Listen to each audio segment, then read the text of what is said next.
നന്നായി കുരയ്ക്കുന്ന ഒരു നായ നല്ല നായ ആയിരിക്കില്ല. നന്നായി സംസാരിക്കുന്ന ഒരുവൻ നല്ല മനുഷ്യൻ ആയിരിക്കണമെന്നുമില്ല.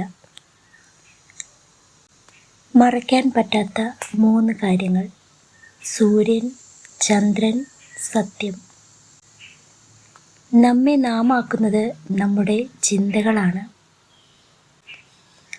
1000 തിരികൾക്ക് വെളിച്ചം പകർന്നു കൊടുക്കുന്നത് കൊണ്ട് ഒരു മെഴുകുതിരിയുടെ ആയുസ് കുറയുന്നില്ല.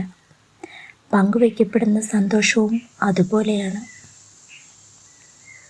നിങ്ങൾ നിങ്ങൾക്ക് തന്നെ പ്രകാശമായി വർത്തിക്കുക. ഇന്നലകളെ ഓർത്തുകൊണ്ട് ജീവിക്കരുത്. നാളെയെക്കുറിച്ച് സ്വപ്നങ്ങൾ കാണുകയുമരുത്. ഇന്നിൽ മാത്രം നിങ്ങളുടെ സർവ്വശ്രദ്ധയും കേന്ദ്രീകരിക്കുക. അസൂയക്കാരന് ഒരിക്കലും മനസ്സമാധാനം ഉണ്ടാവുകയില്ല. നന്നായി ജീവിച്ചവൻ മരണത്തെ പോലും ഭയക്കുന്നില്ല.